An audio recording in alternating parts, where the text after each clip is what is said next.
So what were your expectations for Amsterdam going in? I knew that, like, the name of it was Amsterdam, but that was yeah, like, if you say, "Oh, I want to cover something for the podcast," I don't look up anything because I don't need to. Like, I'm gonna watch it either way. So I enjoy movies more the more blind I go into it. I'm like, is it a horror? Is it a mystery? Every movie's kind of a mystery when I do that.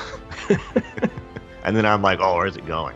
This movie, I misread for most of it because I was expecting like the plot twist a lot sooner. So because we start off with like the narration of the first note is we need medicine that didn't exist yet. I'm like, oh, where's this going? Spoilers, that goes nowhere. And then he gets a message that says, go to this address, walk right in. Urgent. I'm like, oh, he's a mad scientist. They're going to try to frame him for something to get rid of him. And they're like, no, it's just like a regular call. He could have left a much more clear message. It's like, oh, you're not going to come because it's an autopsy. But I'm like, he does it with almost no resistance. He could have said, hey, this is really important. The most important person that you've ever met in your entire life needs your help. But instead he looked like really vague. No, it's the 1910s or 1920s. So if a black man leaves a message, it must only be 7 words long. You can still leave a message. You can be a lawyer and leave a message, but we're gonna be dicks about it. And I'll say out the front, this movie has a lot of racism in it. Not that the movie's racist, but it portrays racist characters because hold on to your hat. The world used to be way more racist than it is now. No, we are literally in the most racist time ever. Yeah, listen, if you think things are bad now, do not, under any circumstances, get into a time machine and go backwards. I repeat, do not go backwards in time.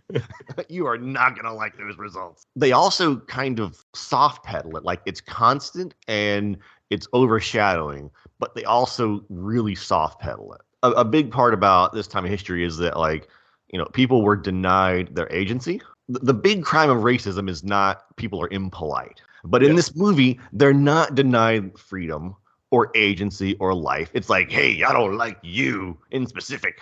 I'm not going to use any slurs because this is a PG-13 movie. But like, I am going to like try to make you think about it. What I would be saying if this movie was rated R, you know what I mean? But then like they just step aside and let him do his thing. Like he still gets to be a lawyer. He's still like, I don't like him working on a white man's body, but I will do absolutely nothing about it. The second in command is racist, but like the person at the top is always like not racist. It happens like 3 times. Like, I don't like this. Well, you're gonna like it because I am going to stop you from like acting on your racism. Is racism part of the movie or is it just flavoring? This movie has racism as artificial food coloring. It looks like a blueberry pie, but it tastes an awful lot like cherry. And all of that racism in this movie, the most racist person in the movie is Chris Rock. And I put in here, where's Will Smith? Because this bitch needs to be slapped. I wish they would have cast him in there to every time he was racist. Okay, let's just get into this part really quick. That's Chris Rock's whole thing. Like, if the movie isn't starring him, then he just like jumps up to yell, "There's a white lady!" There's a point at the end where the racist cop wants to arrest somebody. Can't really remember, but he's like, "Oh, on what charge?" And he says consorting with a black man. And Chris Rock, after having strictly race-related lines for 2 hours, corrects him on saying a black man to saying a man. I haven't laughed this hard in a movie in a very long time. People were looking at me. My wife was looking at me like, are you okay? I was dying laughing. And I can't remember a comedy we've watched or like something so stupid. If they cut him out completely, nothing would have changed in this movie except it would have been more enjoyable. Yeah, they interrupt the movie for Chris Rock to play his other characters. Yeah, I guess according to Chris Rock, there are 2 types of people in the world. There are people and white people. Yep. I would get it more if you're going to make race part of the movie, then you need to make it part of the plot too. Mm-hmm. It's like someone read the script of the movie. And they're like, this doesn't address racism enough. And like, oh, so we got to change it a lot. No. I'll just call Chris Rock and let him add the word white to a bunch of lines. Chris Rock is yelling about shit that doesn't happen.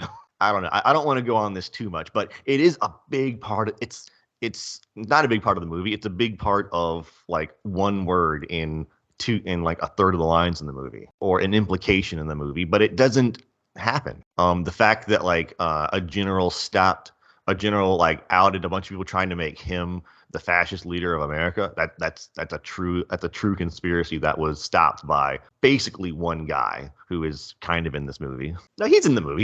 He's just not. He's a much bigger part in the historical thing. Like this is a dramedy with kind of like an eggshell of historical event. Because I'm pretty sure the entire plot was not foiled by a doctor with half an eye who his wife. I don't understand the thing with his wife. Like either put her in the movie or don't put her in the movie. I have the same thing. The wife could have been cut out completely because I don't know why they kept having this whole situation where she wants to leave him and he's with her, but she doesn't appreciate anything he's done. And she's like, your body's gross because you were in the war, you piece of shit, and all this stuff. It's like, why even have her in the movie at all? Because he was getting with the pretty nurse lady there, and that could have just been the thing. He could have been like this lonely man who never found love because of those scars and things like that, but she can appreciate him. Yeah, or like they could, they want to like set up that his character has lost love and make it hard for him to get with the nurse. He could have her trying to court his wife, and then she could say all those things, but take up a much smaller part of the movie. Yes. They could have, if you want the rejection in there, you can have all that. It just kind of distracted from the interesting parts of the movie. Because, like, at no point in the movie do you think, oh, they're going to get back together. There's no character arc for her. She's the same bitch beginning, middle, and end. The only launching point was for his in-laws, aka her parents, to send him to the war. That's the only point of the movie she made. They sent him to the war, and the only reason he was with them, interacted with them, was because he was with her. Yeah, and so also I want to talk about the overall, I guess, visuals. The visuals and the characters the visuals make the characters and the characters make the visuals, but it's intentionally weird because the movie does have almost like an absurdist part to it. Like they're like, oh, you've got 2 hours. Also, I don't like the black guy. Let's hurry up. And then they just start singing a song instead of like doing an autopsy. So the whole premise is the doctor and his lawyer, Christian Bale and John David Washington's characters, they were brought together because the military didn't want to work with the black soldiers, and Christian Bale is one of the only people who would. And the guy that brought them together is the guy that's dead in the box. So that's the whole connection there. They're basically trying to figure out the murder of this guy, right? That's how the movie starts off. It's Bale and his lawyer are trying to figure out who they're doing an autopsy. Yeah, so the lawyer and the doctor were both in World War I together. He was like the leader of an all black troop that had to wear French uniforms, and their general, who was the one that went out of his way to make sure the person in charge of the all black group didn't hate black guys, because that's kind of an important part of not getting shot in the back in the war. Throughout history, if you were shit enough at leadership, you died real fast. And I imagine the same thing has happened in every other war. It's just Vietnam's one where they came back and really announced it. And so they both cared about this guy because he was the one that brought them together and made sure that they had the best treatment he could get for them. And so when he died, they're like, oh man, why is he dead? They're trying to figure out what happened to him. It looks like he was poisoned. They go and meet the daughter at a diner, and she's getting cold feet because she's getting pressure from an outside source to give up the investigation. As they catch up to her, she runs away, and Tim Oliphant is in this movie. The cast in this movie alone is insane. And Tim Oliphant pushes her under a car, in slightly comical fashion, even though it wasn't supposed to be funny, the way she falls and gets thumped over by one of those old Ford fucking cars that don't have any suspension, Yeah. So we get a lot of flashbacks in this movie, and the one where they meet Margot Robbie in Amsterdam. Both guys take shrapnel, which is how Christian Bale's eye is lost. I want to ask you this about her character. Yeah. What does she do in the movie other than being really hot? She makes the art. Not much. And then people don't like the art because they're probably scared of tetanus, honestly. It's interesting art, but I wouldn't touch it. But to be fair, she plays off really hot. She nails that part. But Oh, I understand why she's in the movie. I don't understand why her character's in the movie. They live together in Amsterdam. They meet some spies. I can't really think of anything she does. Like the doctor character is doing some real intense third wheeling. Like they're living in one apartment with one bed. And I'm like, does he just like go for long walks like 4 times a day, or does he have like a cot that he pulls out from beneath the bed? They're the three musketeers of doing art and like being goofy in an apartment. I guess the spies are just paying for them to live there for a while because they know that one day they'll do something. Even though it just lands in the like, did the spies send them that way? Did the spies know that like that general was being targeted? Maybe that's their plot. Like maybe they did this to every single person who was connected to that general that they knew, because they knew they would need someone to work on whatever's going on with that general. That could be. That's possible. But like her character has no connection to anything other than her family. So I guess that's what she does in the movie, is like she connects like the weird guy with the weird eyes. There's a lot of eye-based humor in this movie. A lot of wandering eye, and his eye pops out and falls on the floor. A lot of most of the gags, except for Chris Rock, are based on the eye. Yeah, his eye is Thelma's glasses in Scooby-Doo. Yeah. Oh, I lost my eye. And then the monster's standing there like, rawr. I don't think you're supposed to just pick it up off the ground and pop it back in. I think you got to like rinse it or something. What the fuck do I know? I don't get that. But like, I felt like you could have cut your character in the movie and just had them knock on the door and be like, "Oh, we're with the gala, and we know you're literally the person who gives the most possible money to veterans. Like, they don't need an in with him. They're both veterans doing a veteran charity, and he does most of his philanthropic work for veterans." It's like having a character in SpongeBob that explains why SpongeBob is under the sea. Like, I don't understand why.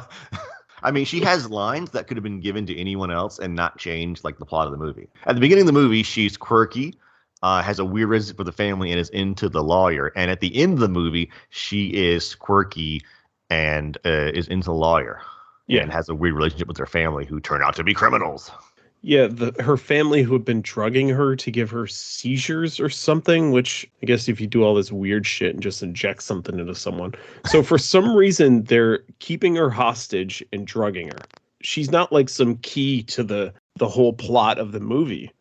So why are we focusing on her? Except for the only reason it seems that they're focusing on her being like all jacked up is so that it shows that they split apart and then they get back together. That seems to be the only use for her being drugged. Yeah, I mean, her family gets him out of jail, but again, veteran. I mean, there are 75 ways for him to get out of jail. So they create these obstacles for her to overcome, but they don't really make sense. They like, I'm not saying remove the character. I'm saying write the character in better. Cut out the part where the chick's wetting her pants over the general and do some character development for her. Yeah. That is Anya Taylor-Joy. She's the lady that's in The Northman, the main girl, and she's also the main girl in The Menu. And we had Anya Taylor-Joy and Margot Robbie in the same room. And my note on that was mud wrestling invented yet in the 1930s? Dan, they're sisters, and I'm into it. Sister-in-laws. That doesn't count. I mean, right? I feel like it kind of counts. Also, why is Robert De Niro in this? Robert De Niro does a whole speech about how people shouldn't follow, like, there's this whole cult controlling speech. Robert De Niro is talking about this as though he's on the side that is for speech. And that was the other point where I was literally laughing out loud. It was almost embarrassing. It's like they're just rubbing your face, and it was pretty fucking funny. I couldn't believe that they picked Robert De Niro to do this speech. It was embarrassing. You obviously know a lot more about Robert De Niro than I do. I do, yeah. The last time I heard anything about Robert De Niro, the Joker shot him in the face. Yeah, that was fun. Yeah, the only thing I know about Robert De Niro is he always plays a badass on TV and is not a badass in any sense of the word. Let's talk about the final scene, because, I mean, unless you have stuff in between, but there's... Yeah. Long as this fucking movie was, I didn't have a lot of notes on this. It's like... Yeah, the only note I have left is that they said, like, oh, he went to prison and all he was trying to do is help the regiment. and I put ... and heroin behind it. Yeah. Because he does a whole bunch of drugs. And like, I don't know, I feel like if you're gonna get that high, you probably shouldn't be practicing medicine. It turns out the brother-in-law of Margot Robbie, Rami Malek is his name, is the actor's name. He's the whole catalyst behind all of this. There's like this weird thing where they're trying to get Robert De Niro to make a speech to overthrow the current government system, and Robert De Niro doesn't go for it. Well, I mean, there's more to it than that. The general pretends to be into it for the purpose of uncovering who did it. So like the first guy, the guy that died, I guess he either told them no, or he told them no and they figured out that he was trying to stop them, so they killed him. Robert De Niro's character tells them yes, successfully tricks them into coming out and being met. Either the general knew who they were and like they killed him for it, or he didn't know who they were and died in the process of finding out who they were. It's a drama with like a whole spy plot behind it, like a political tone to everything. Do we want this type of country or this type of country? It's kind of gets a little weird, but I guess back then when everything was still up for grabs, right? Because it was very much up for grabs. Part of the reason why like Roosevelt was able to do, if you ever look at the list of things that happened while Roosevelt was president, it's more stuff than has happened in like any other 50-year period. Yeah, the next 10 presidents didn't have to deal with any of this shit. Yeah. I mean, and the reason why he was able to push it through was a lot of people thought there was a very legitimate chance that like America would basically become another version of or join the Soviet Union. Like the Bolsheviks were a real political force. The anarchists were a real political force. The anarchists were literally bombing buildings because they did not want the government to do. Well, they were anarchists. They were anti-government. Yeah. And then like the Bolsheviks were like, no, but like they thought that the Soviets had it right. I'm not sure if they were called the Soviets then. My knowledge of history does not extend to names and dates. Sure. But, like there were people that thought, no, Germany's doing really well. Germany was really broke and now they have full employment and they have the best industry in the world. We need to become fascist. People thought Italy was doing really well. That was kind of an illusion. They thought that the Soviets were doing really well. That was definitely an illusion. All these people thought that these other countries were doing better than America was. And so they wanted us to like go in that route. And so as a response, you kind of like cut the Soviets off at the knees by creating Social Security and, putting in, certain regulations, basically nationalizing a lot of things that were left up to the states or were outside of the government's purview. The movie has an interesting way of framing its dialogue. Like, all this dialogue is unusual. The dialogue is unusual because there are a lot of repetitions. The spies do it. The doctor and lawyer do it. The brother and the sister-in-law, I think they do it some. And then also the the rich guys who are trying to take over the country, they repeat themselves a lot. But like a person doesn't repeat themselves. Like that's how they it'd be like you and I meeting someone and be like, we're the Media Men podcast. Yes, we are the Media Men podcast. We have a podcast about movies. Yes, movies. They didn't do repetitions like across lines. Like the doctor and lawyer don't copy what the brother-in-law and sister say. It was interesting, but also kind of, I don't know, made it seem a lot longer. The movie dragged on too long for me. That's pretty typical. So the cast, obviously, Bale is great. I like the lawyer, John David Washington, Anya Taylor-Joy, and Margot Robbie, obviously. Mike Myers, Chris Rock. Where's Will Smith when you need him? So Mike Myers is in this. He's a spy for the U.S. and he also supplies eyes, very special hazel eyes to Christian Bale. Yeah, I did like the atmosphere, and they kind of everything's like very, what's the word? Is opaque. It's kind of like dull. There weren't a lot of colors back then. Everything was just for a big part of the movie. I thought the screen in my theater was like going bad because like they made the corners kind of dim and lighten, and I literally thought the projector was going out, which made it very it kind of puts you in that time period, and Chris Rock takes you directly out. The other thing that's a positive in quotes for me, because I put it in quotes because what it shows isn't positive, but the positive is showing it. It's like the darker side for military veterans, especially in that time with unorthodox science, and nobody really cared. Like, they sent these people out to the war, then they come back, they're all damaged, especially like mentally. People didn't give a fuck about you back then, but physically these people were so scarred and like missing limbs and shit. And Christian Bale was there was a lot of shame about it too. So World War I is the first war that really had artillery. Yeah. So the term shell shock was invented during this war because like Napoleon used a lot of artillery, not to this extent. Like, there was more artillery per square mile in a 10-minute period than like Napoleon used in his whole fucking life.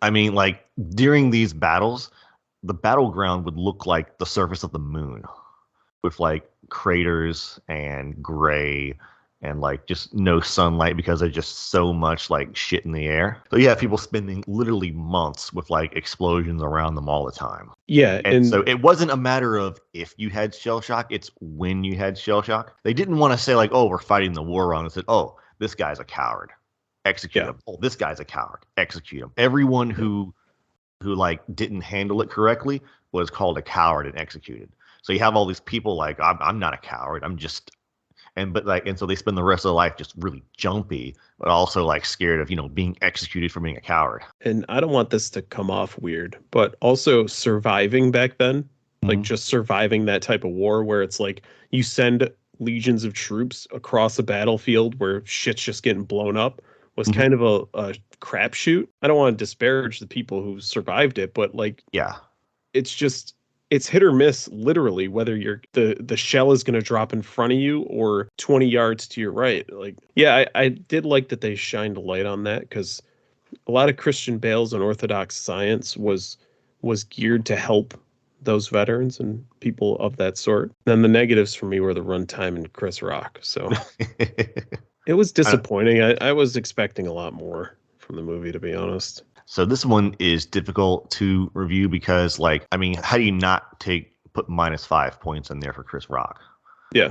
But also, like, the rest of the movie, I mean, I enjoyed the style, kind of accurate history aspect to it. I like history in movies. I feel like we should have more of it. So I don't want to like shit on it. So I don't know. I guess I'll give it like a 7 out of 10. I don't know. It's hard because like the bad parts are just really annoying. But like, if you can forget about Chris Rock as soon as he goes off the screen, and fortunately they didn't pay him enough to spend a whole day in production. They just, he says the same line 8 times and they just sprinkle it out through the movie. They filmed all his scenes in one day. They're like, Chris, tell me about the white man. And then they just filmed it all and they're like, all right, get the fuck out of here. So I gave it a very specific 5.8. I didn't care enough. I've been doing decimals lately. I didn't care enough to give Halloween Kills or Halloween Ends a decimal because the movie didn't care enough about me to tell me a coherent story. It was atmospheric enough, and the acting, this is one of those movies where, like, we talked about this before. Are there going to be character-based movies? This movie, they just threw all the good actor-based movies. They just threw all the actors in. Christian Bale, Margot Robbie, John David Washington, Anya Taylor-Joy, Zoe Saldana, Mike Myers, Michael Shannon, Tim Oliphant. Is Taylor Swift a singer? She was in this? I was just reading the poster, just has all the names on it. And then obviously Rami Malek. They were like, okay, can actors carry a movie anymore? Well, let's find out and we'll get all the actors. Is Taylor Swift like an actress? Like, has she done other stuff? Taylor Swift, she's a singer, right? Or am I thinking of some? Yeah, I guess she was in a few things. She was in the Hunger Games soundtrack. I was going to say she was in the fucking Hunger Games. She's in something called Bad Blood. That might be her on the poster. Yeah, she's been in quite a bit of stuff. Most of it is music videos. This looks like it's only like her second or third acting credit, but everything else is a music video. I was expecting big things, so it disappointed. It wasn't terrible by any means. It was just kind of all over the place. These numbers, they ain't looking good, man. I'll tell you that right now. Production budget, $80 million because of all the $80 million. Yeah, think about all the actors. They like. Okay, but you shouldn't get paid that much for a half hour of work. Yeah, because it doesn't seem like the scenery or anything would warrant such a high price, but we've been fooled before. So the domestic box office to this point, the movie's been out for, I don't know, like a month, $12 million. International box office, $6.5 million for a total of $19.4 million out of an $80 million budget. So it's not doing well. Maybe this will be one of those movies that, you know, down the road will catch a cult following, but I really don't think so. Let us know what you think of Amsterdam. Did you see it? Are you going to see it? It's not very popular, unfortunately.